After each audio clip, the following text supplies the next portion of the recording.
नमस्कार friends, welcome to headlines of the day. इस video में हम डिस्कस करेंगे major headlines of the Hindu. ठीक है, तो आज की हमारी पहली हेडलाइन है, Supreme Court orders status quo on the move to put panel in charge of IOA. ये अवेलेबल है पेज नंबर 1 पे और रिलेटेड है पेपर 2 गवर्नेंस सेक्शन से।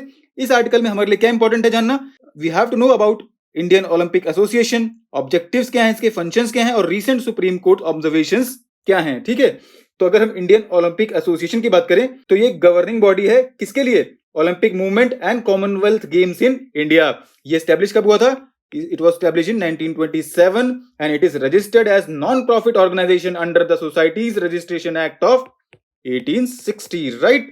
Our next important headline is ascertain who decided to shift Rohingya refugees to EWS flats. EWS का मतलब क्या होता है, इकोनॉमिकली वीकर सेक्शन। ठीक, ये अवेलेबल है पेज नंबर 1 पे और रिलेटेड है पेपर 3 इंटरनल सिक्योरिटी से। ठीक है, इस आर्टिकल में हमें जानना है रोहिंग्यास के बारे में and how India's internal security affected by them and future prospects. तो रोहिंग्या को हमने बहुत ही बेहतरीन तरीके से अपनी वेबसाइट पे कवर किया है और उसका लिंक अवेलेबल है डिस्क्रिप्शन में। ठीक, तो our next important headline is women withdraws petition to stop friend's euthanasia bid. ये अवेलेबल है पेज नंबर 3 पे और रिलेटेड है पेपर 4 एथिक्स से। ठीक है, इस आर्टिकल में हमारे लिए क्या इंपॉर्टेंट है जानना, यूथनेसिया के बारे में हमें जानना है, पर्पस क्या है इसका, एथिकल इश्यूज क्या है इससे और फ्यूचर प्रोस्पेक्ट और व्हाट लाइज अहेड। ठीक है, तो अगर हम यूथनेसिया की बात करें, ओवरव्यू देखें, ऑल्दो हमने इसको अपनी वेबसाइट पे अच्छे से कवर किया है, बस अगर हम डेफिनेशन इसकी देखें तो क्या है, ये दो एनिशिएंट ग्रीक वर्ड से मिलकर बना हुआ है। कौन से दो हैं, ईयू जिसका मतलब होता है गुड, ठीक है, और थेंथोस इसका मतलब क्या होता है, डेथ। तो euthanasia means good death, right?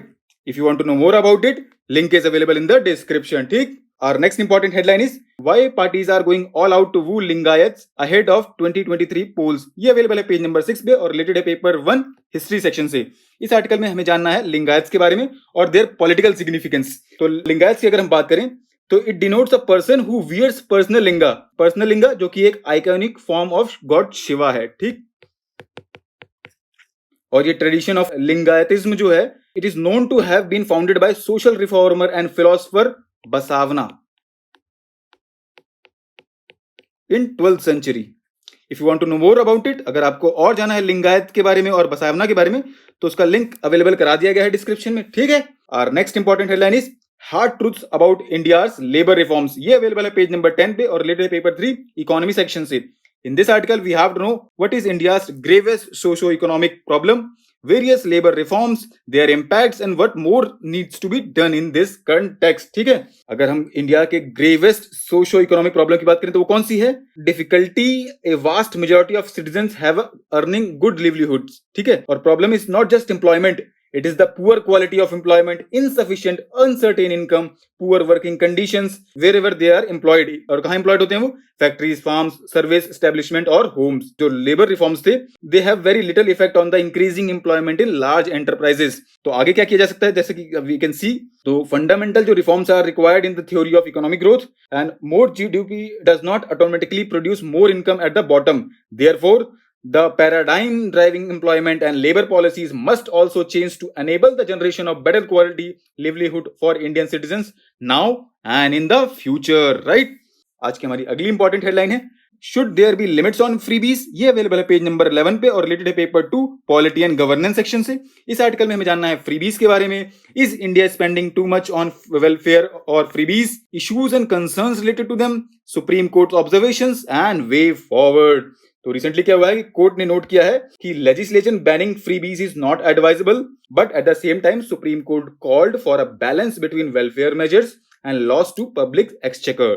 ठीक, if you want to know more about freebies, culture of freebies in India, तो लिंक उसका अवेलेबल है डिस्क्रिप्शन में। ठीक, हमारी अगली इंपॉर्टेंट हेडलाइन है recent blocking of VLC media player. ये अवेलेबल है पेज नंबर 12 पे और रिलेटेड है paper 2 government policies and interventions. ठीक, अब इस आर्टिकल में हमारे लिए क्या इंपॉर्टेंट है जानना कि what are the situations under which government can mandate restrictions to online content and are current IT rules satisfactory।